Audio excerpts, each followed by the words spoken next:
Ladies and gentlemen, are you ready to have your soul shine? It's time for the Girlfriend Hour.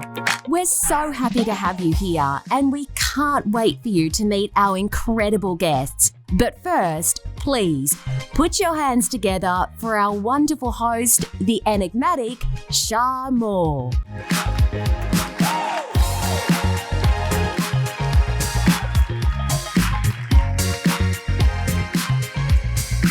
Welcome, girlfriends and guy friends, to the Girlfriend Hour. We have a mega hot show lined up for you all. I cannot wait for you to meet some of our fascinating and clever guests today. This show is all about getting real and raw on the topics that often get overlooked by the mainstream media. Today is sure to fill you up to the brim with new ideas. It will inspire action, and it will most definitely leave you feeling seen and understood. My mission with the Girlfriend Hour is to help others rise, and that goes for the show's guests as well as our audience members and all of you watching around the world. Let's dive in. Our first guest this episode is about to spice things right up. Bec Bucci is a certified sexologist, couples therapist, tantric educator, and reiki therapist. She is the founder and owner of G-Spot Sex Therapy Down Under and helps couples tap into their sexuality and intimacy. What about sex in your middle years? Let's find out. Please welcome to the Girlfriend Hour couch the wonderful and sexy Bec Bucci.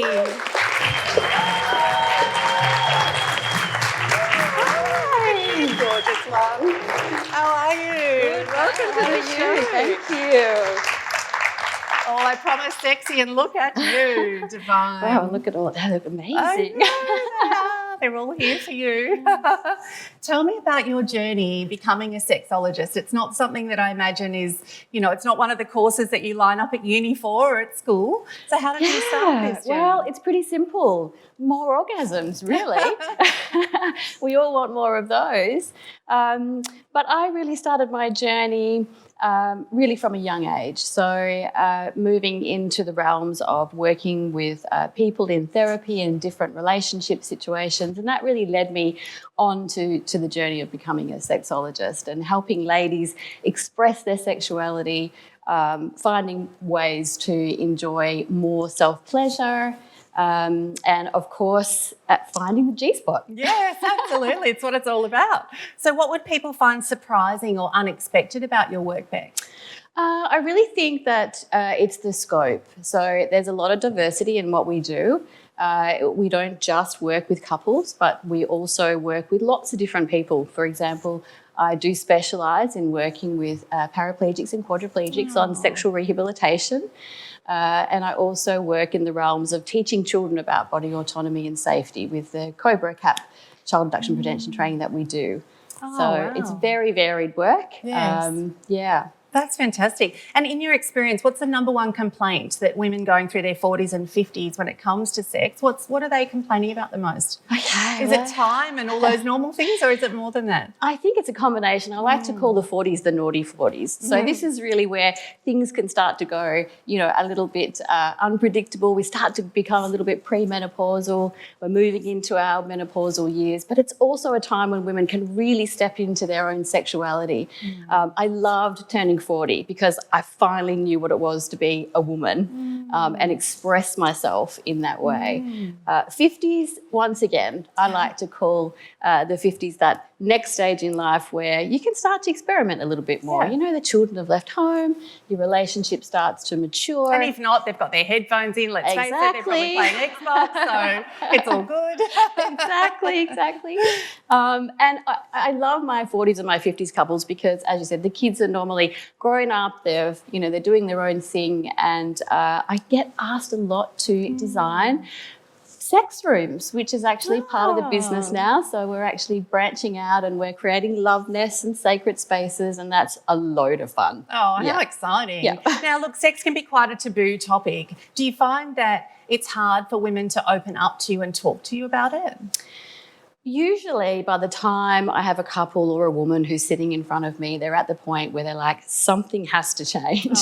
I'm at that point where I just need, something to shift. So Most of the time it's not, but obviously it's one of those topics that we still need to have a conversation about. Yeah. Yeah, absolutely. Why is sex so important? I mean, we know that that's the fun side of it, but there's a lot more to it than that, isn't there? Oh, absolutely. Sex is good for you. It's healthy. It improves your mood. It improves sleep. There's so many different aspects to having a healthy sex life, especially for a woman, that keeps us creative, keeps our creative juices flowing. Yeah, absolutely. And what's some advice you can give to women on how to love themselves more? Okay, number one, more self-pleasure. Yeah, write this down. You may not need to, but... more self-pleasure. But honestly, love your body. Nobody has a perfect body. We're born women. We have these amazing features that we're born with, and truly loving your body and getting to know your body and understand how your body works is the key to more self-love. Yes, absolutely. And take us through some of your programs that when you work with your clients, what are some of the programs that you take them on? What's the journey they go on? I know you do a lot of remote work as well. Yes, so take us through the process a bit more. One of the first steps that I find that I do with most of my couples is rewriting the contract. So, we get married, we have our children, and life moves on. And sex is as important as a financial plan, as a life plan. We need to put it back on the menu is what I always advise my couples. So let's make a new contract. Yeah. What happened yesterday doesn't have to be what's happening tomorrow. And so we do a lot of work around rediscovering what couples would like to share with each other and express, which is really fascinating because I normally find that there's an aspect that both have not discussed. And so when we put it on the table, they go, oh my gosh, I wanted to do that for years. I just didn't know how to tell you. Oh, really? Yeah, so it can be fun as well. Yes. Yeah. Now, you talk a lot about working with couples, but you also work with individuals maybe wanting to get back into the dating scene, and they may have been in a relationship a long time and they've lost that, what's the rule book these days? Because it does change. Yeah, definitely. I definitely work with individuals, men and women. I do have a natural, warmth towards working with females. But there's lots of different things that, comes into that, and that is, reassessing how you feel about yourself, a lot of confidence issues, isn't it? Yeah, when you've had kids and you've been a mum for so long, you might have the mum dags on and, hair's in a bun, and then it's like, how do I spice it back up again? Exactly. And I think we've all got a goddess, right? There's a goddess living in all of us, and we just have to learn how to let her out and tap into that. Absolutely. And what's next for Bec Bucci? Because I know you have some very big and exciting things, and you may or may not be able to share them all, but what's on the cards? Okay, a couple I can't share. But there's been some amazing new projects. We've just launched a whole new range of sex chairs. Sex chairs, what a great idea. Because I believe that sex should be fun. And, I work a lot with people that are in their 60s and their 70s. My husband's in, do we have room at home? You absolutely do. We need to make room. So 60s and 70s, and, our bodies start to change, and that can become a little bit of a challenge when it comes to getting into, comfortable positions. So we've just released a whole range of chairs that actually help people to facilitate those fun positions that they used to be able to do all the time. Fantastic. I love that, Bec. Please give her a round of applause, but don't go anywhere. Our next guest is quite literally back by popular demand. Jacqui Scougall made such an impression on her season 1 appearance that we've asked her to come back to the Girlfriend Hour couch for a second time. Jacqui served in the Defence Force for many years. She's coming back to talk to us about her business, Jacqui B, and we're so grateful to have her grace our show one more time. Please welcome back to the spotlight, Jacqui Scougall. Hello, Jacqui. How are you? Oh, so great to have you back. Thank you to have me back. It's very exciting. You need to fill us in on what's happened. If you haven't seen Jacqui, she was on season 1. Definitely go back and watch the show.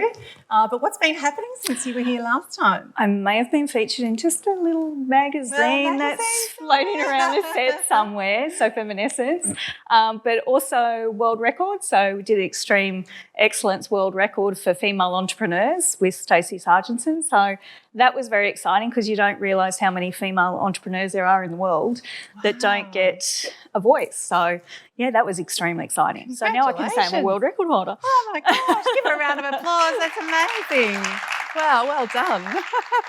Now, you gave us last time an overview of your journey from Defence Force to business advisor and women's personal development coach.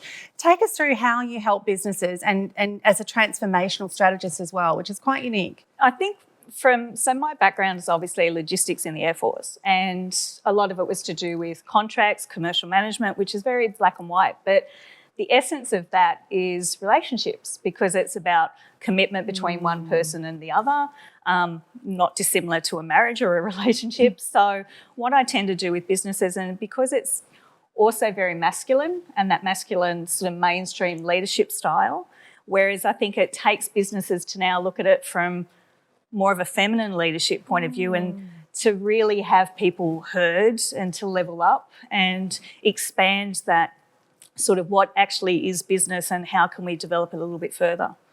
Yeah, that's fantastic. I love that. And how do you think that the remote situation with Zoom, the whole Zoom culture, I don't know about anyone else, but we're a little bit Zoom fatigued. But how do you think that's affected the way that we build relationships with clients and also colleagues? I think it's actually, it's horses for courses. In some cases, Zoom worked perfectly. Yes. Was very cost efficient, time, and probably and was cost efficient. Yeah. And it was also time efficient for that commute. But what I've tended to find is that those that had the loudest voice on Zoom or were the ones that were seen. And so a lot of people started to feel unheard or unappreciated.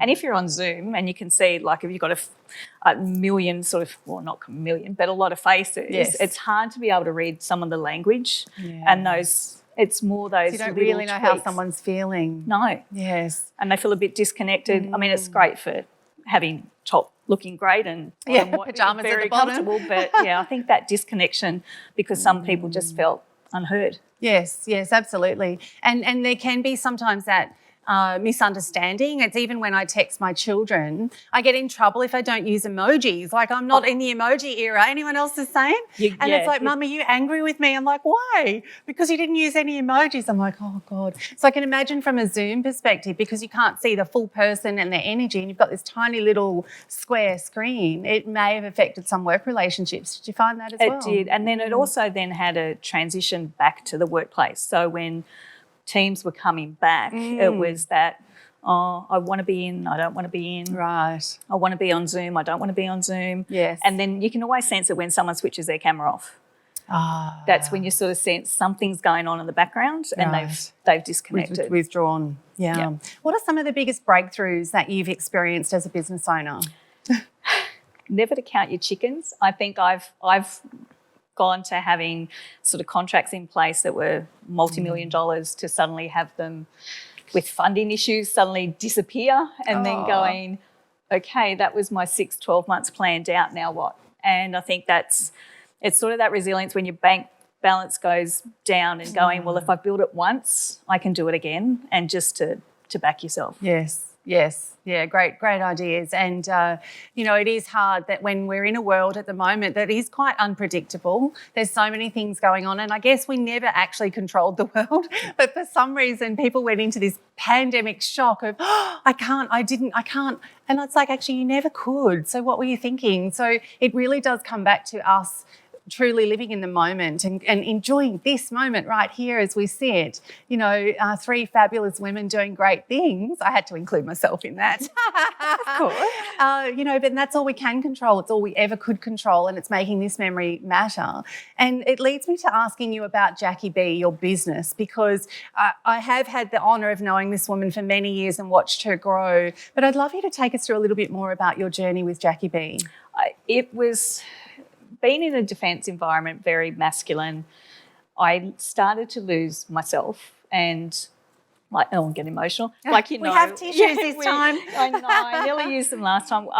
When my aha moment was when my mum passed away in 2012, and that's when I realised that I wasn't living on purpose, living a life with regret as opposed to no regrets. So I changed that about no regrets and being able to facilitate that for others, to give them that reminder that tomorrow's not guaranteed. And if you start getting caught up in someone else's sort of, I guess, vision of what you're meant to be as opposed to your own, that's really what gets people unstuck. And then at the end of the life, they look back and go, should have, could have, didn't. And I think that's part of it now, is that your best years are ahead of you. Don't think that your best years are behind you. So you can always keep reinvigorating yourself. Yes. And that's what I love about Jacqui B. It's to sort of take that suitcase out from under someone's bed and go, dust it off and go, here's all your dreams, get them out, and let's start working through them. That's great. Tick them off as we go. Who have been some of your greatest mentors and teachers in your life? I'd say up until my 40s, it was probably my family, because I saw them from different angles. So my dad, who passed away when I was 18, he was the accountant. He'd been in World War II.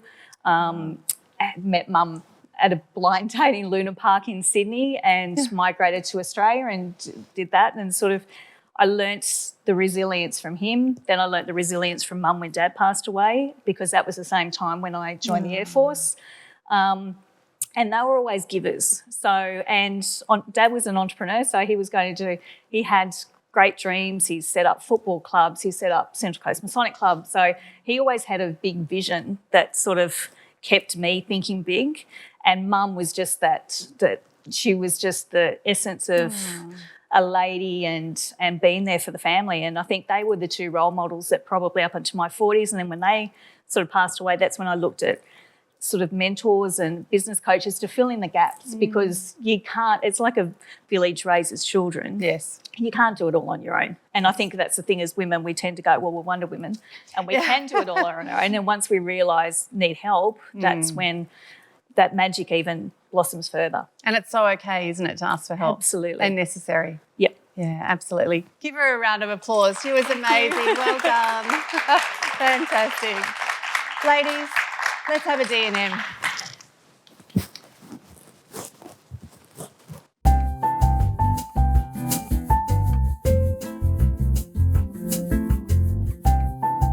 Welcome back, Bec and Jacqui, for our D&M segment. Today we chat about the new phenomenon of the workcation. With the borders open, remote work trending, and technology freeing us up to work just about anywhere, many are choosing to work and travel simultaneously. What are your thoughts around the workcation? Do we love it? Do we not? Do we think it's ruining our holiday if we work well? What are we thinking, Bec? Personally, I love it, but a lot of what I do now is very global, so it's created the opportunity for me to travel, take my children, and have a holiday at the same time. Yes. So. Okay. Jacqui, what do you think? It's a bit of both, and probably because I fall into the trap sometimes of then not setting the boundaries. So I think it's one of those things that you've really got to go, okay, I'm working from this time and this time is holiday time, and to be able to switch off. So I think it's long that you can adjust your frequency and have that discipline. Yes. Why not? I mean, Europe's looking lovely right now. Laptop lifestyle. Absolutely. Do you think it's destroying the idea of, we work hard for the majority of the year, let's face it. Someone said yesterday, was it 60,000 hours or something we work in a lifetime, which is a lot. So do you think that it's upsetting our downtime if we have our laptop and phone with us with our pina colada? And, what do you think? I think for me, I do struggle to just put everything down. So there is that temptation to just keep working and, have your sip of your champagne and then go back to it. But I agree with you. You have to be really disciplined and set that time aside. What about you? And I think too with I've lost my train of thought. But when you're sort of then going on that sort of holiday, it's the same as when shops went to opening on Saturday afternoons and Sundays. Then we became busy, constantly. There wasn't sort of like your weekend and I've got to squeeze this in, I've got to squeeze that in. So I think in some cases I'd probably like to be old school and go back to having a bit of more that downtime, because that does force you to go, no, this is a holiday, that can stay behind, because everyone contacts you on your phone and that as well. Like everyone expects instantaneous responses. Yes. And I think that's a bit unfair. Yes. And do you find that's difficult and stressful? Because I know now if you get a message on Messenger or, somewhere on your device or email and then you don't respond, they might email you and then it's like 4 minutes later they message you or text you going, did you see my email? Do you find that really stressful? Or what have I done wrong? Yes. Why it takes you forever to write an email, and that's so people don't misinterpret your tone or whatever and go, just pick up the phone and ring me. It's easier. Yes. And that personal touch, and I think that's probably what we lose behind technology. So it's opened things up, but I think there's that fine balance in still that this pendulum sort of switched one way and the other. Do you think that our generation would have survived back when you had to write a letter that might take 3 or 4 weeks to arrive, and that was one side of the conversation, and then 3 or 4 weeks to reply? Do you think that our generation now would survive waiting 3 or 4 weeks for a reply? Can you imagine how that would be? No. Well, Dad proposed to Mum via letter. So Dad had it sort of on a ship, then had to wait for Mum's reply back to the UK. Imagine that. Did she say yes? Gosh, what do you think? We wouldn't have survived, would we? No, I kind of miss the old-fashioned letter writing as well. For me, that's really romantic, to write the letter and think about John. it. Yeah, exactly. Stamp on. Yeah. And do you think that it's something that, could we as entrepreneurs with all of our busy lives and the work that we're doing, do you think we could survive going to a place that didn't have internet access? Some cruise ships, it's really difficult to get on. How do you think you'd go? Have you ever done that? Oh, I'd have to go definitely in my downtime, for sure. I'd be too stressed. How about you? The only cruise ship I've been on, and it was over a Mother's Day, and it was stopped off at Beirut. And we wanted to ring our mothers for Mother's Day. So we ended up in this place. Cut a long story short, probably wasn't wearing the right appropriate things, but we ended up in a place that had relatives that were in Melbourne and then got answering machines.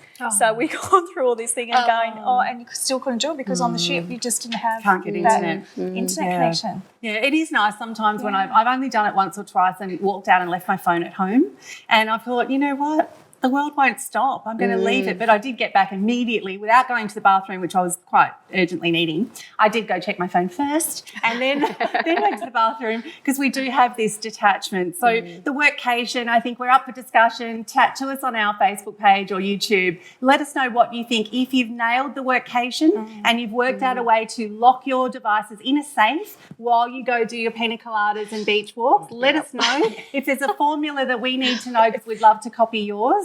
And see if we can make this work, because I do love the idea of travelling the world, seeing the beautiful sights that we have in this glorious country and many other countries, and still being able to support everyone in our businesses. Don't you agree, ladies? Absolutely. In sync. On that note, thank them both for being on our show today. You've both been amazing. Thank you so much.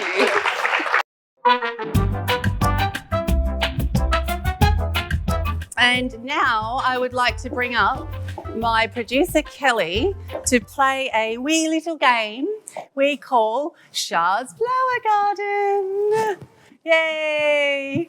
We have some fabulous prizes up for grabs. Let me tell you what you could potentially win today. So we have our grand prize in the middle here, the sparkly one, which means you literally win the grand prize and you win one of everything else. And the prizes up on the wheel today, we have Be Styled for Life, our prize will sponsor a mini style session. We have Storm in a D cup, Women in Bloom, a pair of these cool Kicks shoes, they are so comfortable, a gorgeous Lisa Pollock picnic basket and platter, and a gorgeous gift from Fashion Flaunt. So there are some amazing things to win, and you seriously will not be able to carry them all away today. We will need to help you. So Kelly, hello. Hello everyone, that's better. Thank you for letting me be on stage with you, Shar. I'm very excited. It's fun. Well, I'm thinking as our episode today is all a bit spicy and a bit cute, I think anyone who's wearing animal print in our audience. Well, no lady at the back. Animal print. Lady at the back. Have you got animal prints underneath? Come on down. Come on in here. How are you? I'm nice to meet you. Please tell us your name. JD. JD. Hi. And tell us, where are you from? London. Oh. Yes, I am. I came all the way to see you. Oh. I'm such a fan. Well, Shar is global, so thank you for travelling all this way. I'm sorry you missed the funeral as well. Oh, yeah. Well, it's Shar or the funeral, you see. Shar or a And funeral. Shar won. Well, we would love you to. Oh, Did you have a bless. favourite number? I do.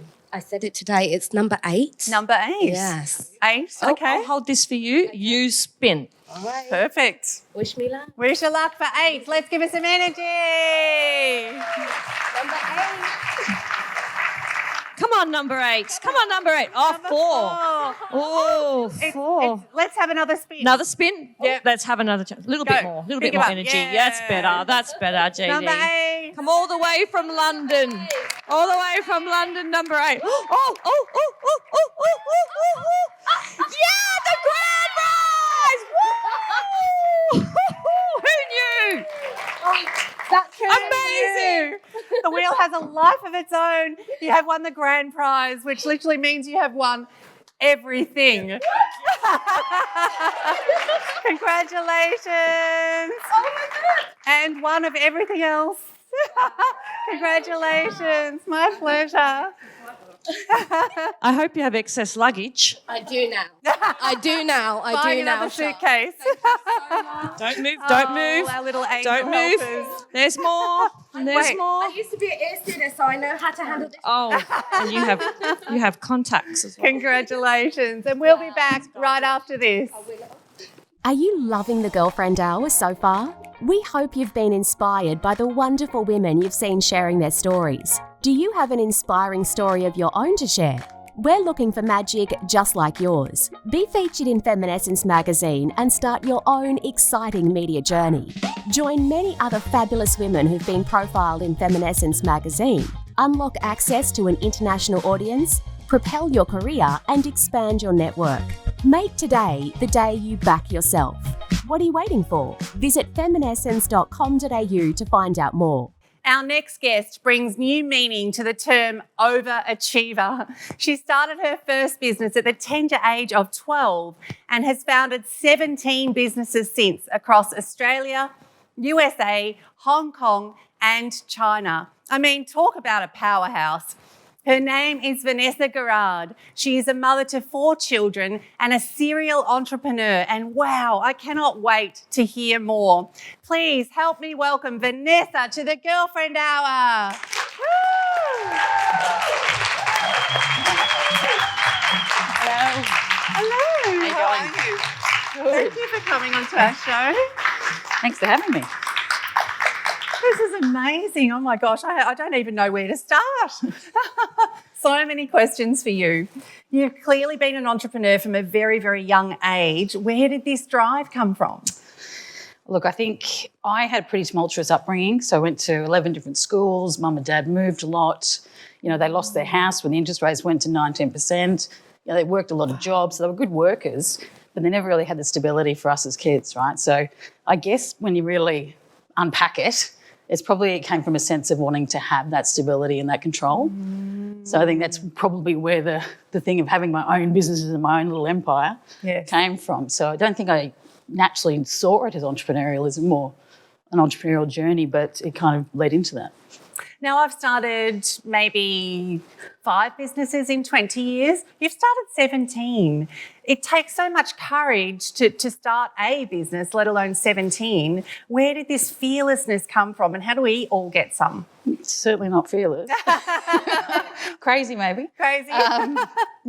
Look, there's always fear, right? And I think whenever I get a little bit too comfortable and things are going too easy, it's almost like I need to stir things up, right? So I need to launch a new country or buy a new business or sell one, or it's almost, it's uneasy when it's too comfortable. Right. So I'm so used to that now that I always want to feel a little bit pushed and a little bit, and what else that's can I okay, do? right, isn't it, to have that nerves or that uncomfortableness because it's out of your comfort zone and that seems to be where the magic is, apparently. Yeah, and you learn so much, right? You realise how you can push further and harder and bigger, and it's a great learning, and it's really, I'd challenge anyone who ever even thinking of starting a business, just do it, right? Get out there and have a shot, and even if you fall down, you get back up, you start again. it's all learnings, right? So as long as you don't do the same thing again. Yes. There's plenty of learnings along the way, but I love business, and I think there's something completely exhilarating when you get it right. Absolutely. And Vanessa, where do the ideas come from? Because I think from what I've learned about you, you've got quite a variety of businesses. Where do these ideas come from? I don't know, because I've got electronics companies and apparel and, sourcing products and med tech and a whole heap of different things. I think it's when I get into something new or see an opportunity, and I'm seeing business opportunities all the time now, particularly as an investor. And if it kind of piques my interest, I really want to learn everything about the industry, and if I can find a new way of doing something or make it a little bit smarter or faster or more efficient. And I hate things that are status quo. It's almost like, why do we do the things that we did 20 years ago? Yes. Why aren't we changing that? So it's looking for opportunities consistently, and that's where you find, connect a few dots and you work out, is there an opportunity to do a business there, right? Yes.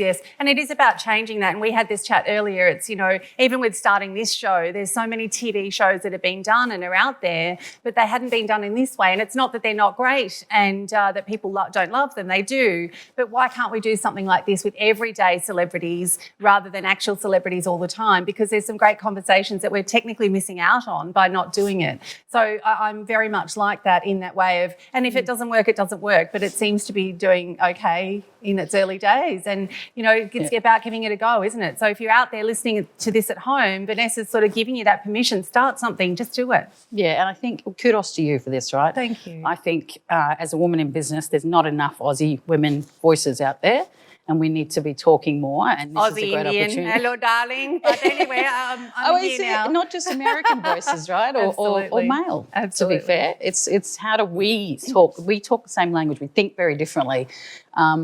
And I think we need to then embrace that and share our stories and help each other.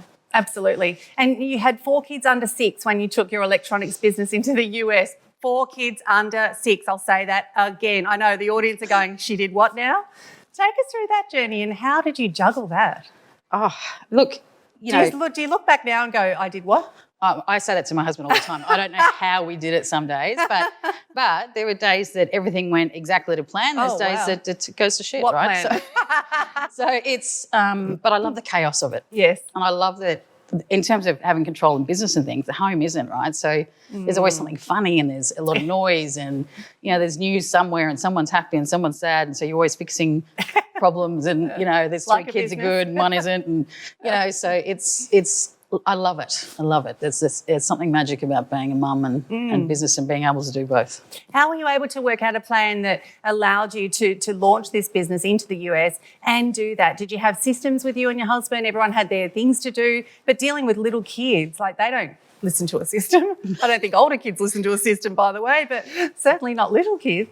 My husband and I didn't travel together. Okay. So he was very hands-on in the businesses as well. So it would be that if I was in the US, he was at home. So one of us has always been with the kids. We very rarely travel at the same time. And because we both love being parents and hands-on, it's always one of us at home. So we didn't have the nanny or anything, but that's the way we chose to do things. Yes. We probably could have made it easier on ourselves, but in hindsight, I wouldn't replace anything, right? We're very close. Our family is very close. Right. And got each other's back and things. So I think that's important for us. Yes, very much so. And it's what works for you. So I think if you're watching this at home, find a formula that works for you. There isn't one magic pill that fixes all. And don't let anyone else judge that decision. Would you say that's fair? I'm sure you've had people say, do this, do that, you should. Having should on you, do you love that? I think we need a forklift. Like if you're driving a forklift, you need a licence, but anyone can have children, right? So I always challenge going, no one, I'm yet to meet someone who's got it nailed, but happy to talk to anyone who has. Please let us know on social media if you've got this nailed.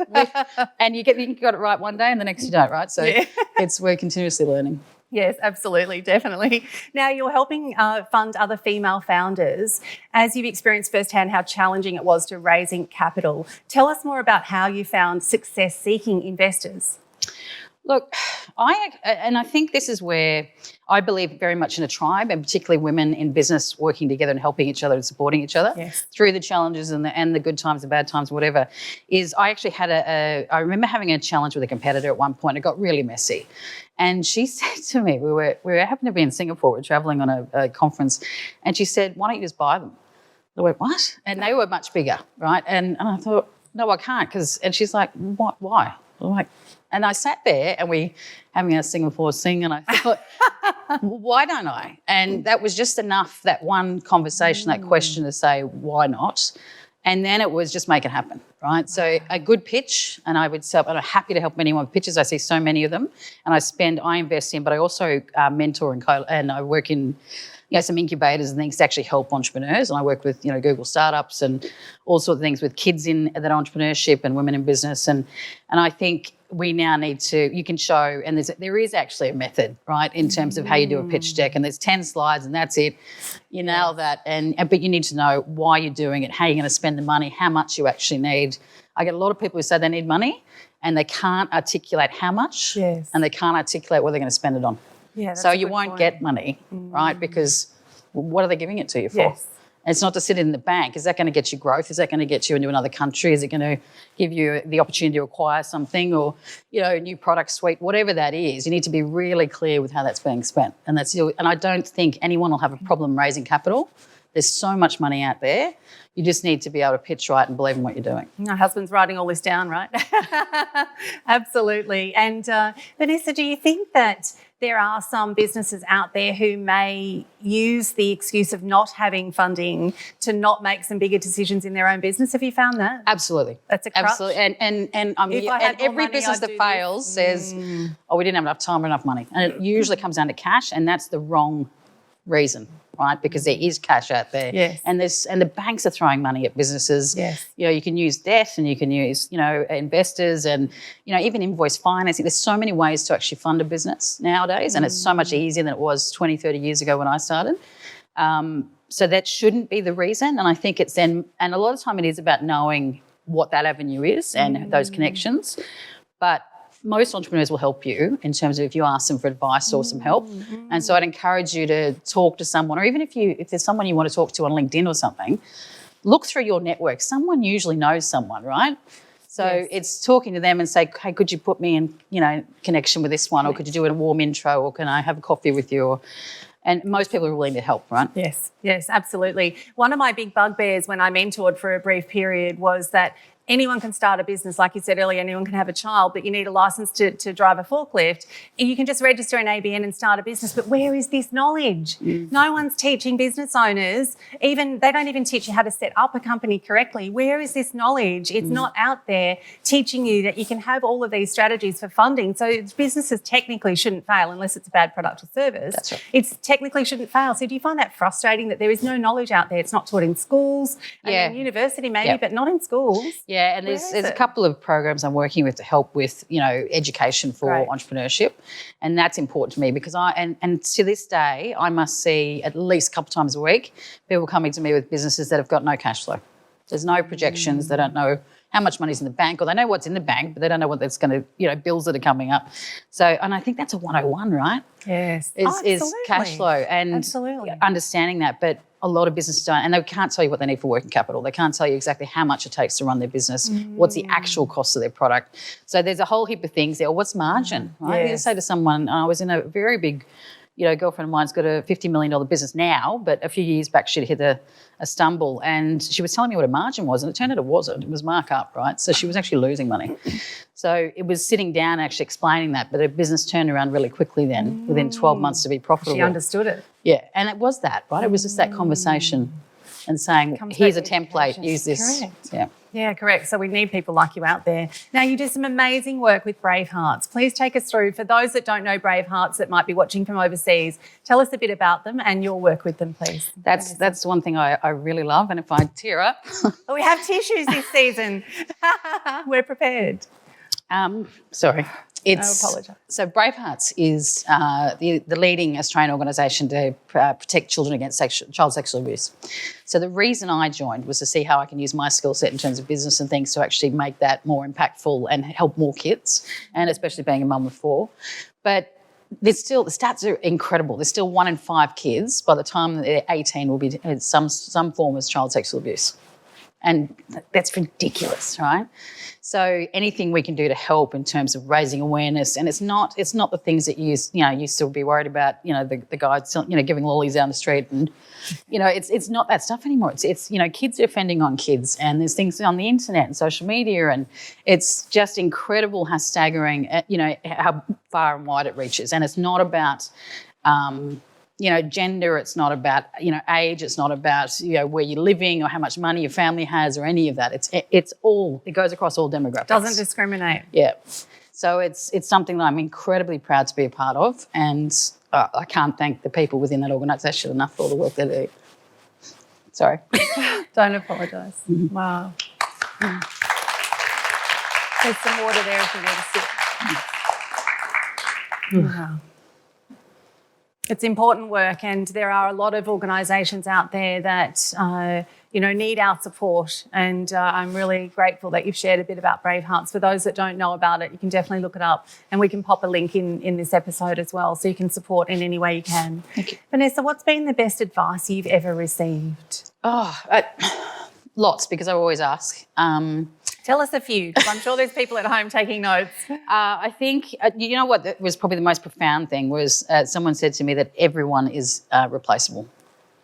So, and what I realised from that too, and I didn't earlier on in my business, is you think, it's your business and you're so close to it and no one else knows it as well as I do. And it's rubbish. A good CEO can jump in any business and run it. Correct. Right? So everyone is replaceable. And if you're not, it's a business that you can't sell, you can't exit. Yes. And I wouldn't invest in, because if you get hit by a car or something, then yes. Yeah, and not tap on wood for everyone. Yeah. But that's not a sound business model necessarily. Otherwise, you're a services business and you can't replicate it. Right. I mean, even Tony Robbins and we talk about, you do some mentoring and things. If you can't replicate that system, it's not a business. Yes. Yeah, you've bought yourself a job, and it may be comfortable, and that may be a lifestyle job, and that may be a choice, and that's fine.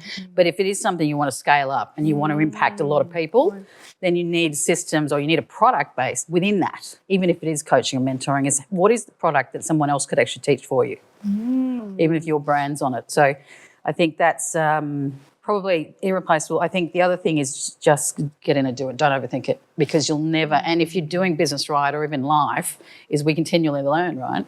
So what I did yesterday was only relevant to that point. What I learned today and what I could do tomorrow, we're continually learning. So it's just go in and do it, and it won't be 100% right, nor should it ever. No. You always continue to strive to make that better. Definitely. And, I think at some point we'll look back at the first season of this show even. I know it's a smaller comparison, but you do look back and you cringe. Like, I looked at some graphics I did on Canva years ago, and I thought they were so cool. Like, I was the bee's knees. These things were just going to, and they did. I mean, they did really well. But now I look back and I go, how do I delete this off the face of the earth?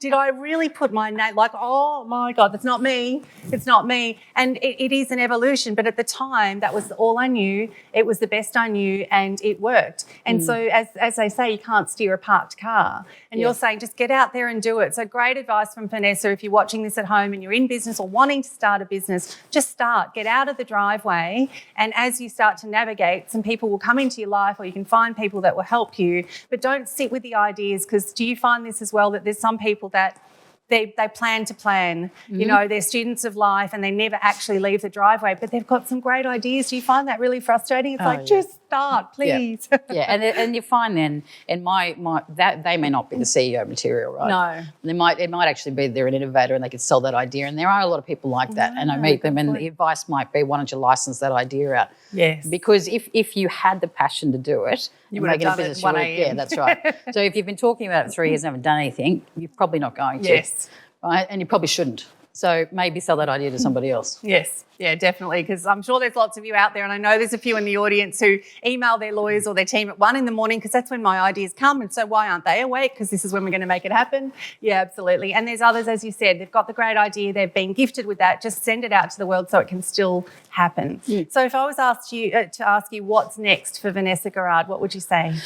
I'd like you to tell me. I don't know. I think whatever gets my interest, and I have a shiny ball syndrome, which, whatever's interesting, I'll go after. So I don't know, but I'm always open to it, right? So whatever lands in my way that gets my attention and I think I can add some value to it, then I will. If I don't add value, I'll step away from it. But there's always opportunities, right? You see them, even this morning we're backstage and we're coming up with ideas, right? So there's opportunities everywhere. Yes, absolutely. I think you'll have a line of people wanting to talk to you, including me, after the show. So thank you so much. Give her a round of applause before we jump into our quick section. Thank you so much for being here. We have a fun section now called Time Out. Time Out is all about taking people on an adventure and a journey. So many people have been stuck during the pandemic and not being able to travel. And so I'm going to ask you some fun rapid-fire travel questions. Nothing too risque, I promise. Let's go. All right. So describe a dream travel experience. Oh, I don't know. I guess something with the family. I do a lot of girls' trips and travelling with other female entrepreneurs. I love those. But I do that anyway. So if you're saying a dream one that I haven't done, probably, I don't know, taking the Antarctica. With the family to go and see, because I think in our lifetime much of it will disappear. Yes. I think that'd be, and so that's not dream. I think we will do it. Yes. And so that's sort of there. I'm putting that out there that one day we'll do that. Yes. You heard it here first. All right. And what would you say to someone who has never been out of their hometown? Oh, I don't get it. Without swearing? How do you enjoy life without travel? I think exactly. I'm yearning to get overseas again. I've got a trip in November, but that's the first one since before COVID, right? So, or internationally. Yes. I love travel. Don't you want to? I think the sense of understanding a new culture, new people, history, all sorts of things are so interesting to me, and a new place. If we only do things the way we've always done them, and then what? I don't know. It's not the full life, right? No, absolutely, totally agree. And who or what do you miss most while travelling? Oh, my husband and my kids. Okay. So, but then I think FaceTime makes it easier. Yes. But they'll always send videos and stuff, so it's kind of cool. FaceTime's great until they start walking around with it. Then do you feel seasick? Does anyone else feel seasick? It's like, can you just sit and talk to me? I can't do it. I have to turn the camera off, especially when you talk to grandkids, because they're like, Nanny, I did this, and they're bouncing on the bed. I'm like, I'm out. How many different countries have you visited? Oh, lots. I think I couldn't even go there. But I love travel, and you always, even if a business trip, we try and tag on somewhere else at the end of it, and I love travel. Okay, if I was to open your backpack while traveling, what would you always have in there? Power bank. Power bank, okay. And my girlfriends are called because I've got the tech business, right? Yeah. So everyone knows, go to see Nest, she's got all the power and the cables. And so, power bank. And I think everything else you can sort out, right? Your whole life's in it. So I actually don't care. A lot of people talk about travel and losing luggage and all that stuff. I don't give a shit. It's as long as you got money and the phone, we're fine. Yes, yeah, absolutely. How many languages do you speak? One, and I struggle with that sometimes. No, I can get by in China and because I've had offices over there and there's a few bits that you can get through, a bit of German and stuff, but only enough to understand. I wouldn't even pretend to. So know if you're getting the job or getting the business or not getting business. Yeah. And there's a universal language, I think, most of the time you can. Yes. You can work out, and I'm very good with the hand, talking with the hands. You always can communicate. Certain signals that are you can pick up anywhere in the world. Like check. Yeah. Oh. Do you prefer to travel by plane, car or boat? Plane. Plane, okay. Faster, because you're on a mission. Who's the most interesting person you've ever met on your travels? Well, probably Richard Branson, I think. Okay. But I've met a lot of, in terms of celebrity, right? Yes, but I would think other people that I've met just in business and, there's, we were in Monte Carlo at one point for a conference and it just happened to be walking past someone. They picked up the accent, we start talking and we're doing business. Yeah. Right? So there's some incredibly interesting people around if you're the world. open to it. Yeah. Yeah, absolutely. And who's your favourite travel buddy? Francesca. Francesca. So, my best mate. We're a bit trouble together. Bit naughty. I can sense from the little smile that came on when you said her name there. No, we have lots of fun with it. It's business and she's awesome. Fantastic. And what's the most beautiful beach you've ever set foot on as we wrap up today? I don't know. There's so many, right? I think we have beautiful beaches here. We do. We're very lucky. Yeah. Yeah. And that's why we were talking about a trip in Mexico in November, just a couple of days in there, and we're saying, do you go to the beach or do you go into the city, into the towns? And we're like, we actually prefer that because we've got great beaches here anyway. Yes. We're going to fly all the way on the other side of the world to go to a beach. Why? Why not do it here? Yeah. Fantastic. Vanessa, thank you so much for being on our show. Give it up for Vanessa Garrard. Amazing. Thank you so much.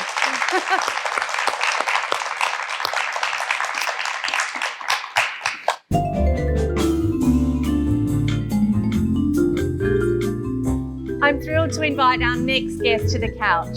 Deb Herdman is a certified sleep consultant. She's a mother and grandmother and the founder of Nigh Nigh sleep solutions for kids, toddlers and children. After years of sleep deprivation from her youngest, she took matters into her own hands and started to compose the Nigh Nigh lullaby. Sleep and rest is such a critical element of our health and well-being. To tell us more about it, please help me welcome to the Girlfriend Hour couch, Deb Herdman.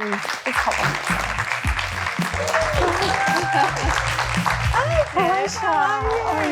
Thank you for coming on our show. Oh, you brought a friend with you. I did bring my friends. Oh, look at her little friend. Isn't he gorgeous? Deb, thank you so much for coming on our show today. Thank you, It's Shar. exciting. I wish I knew about you many years ago, I must say, but better late than never. Tell us about the sleep-deprived journey that you went on and what led you to create Nigh Nigh. I'd love to tell you everything, Shar.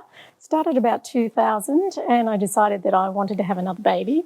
The other two children were in their late teens. One had left home and I decided to let my husband in on this decision as we were driving along a country road, towing my horse in a float. So when I said to him, let's have another baby, he almost ran off the road and said, no way.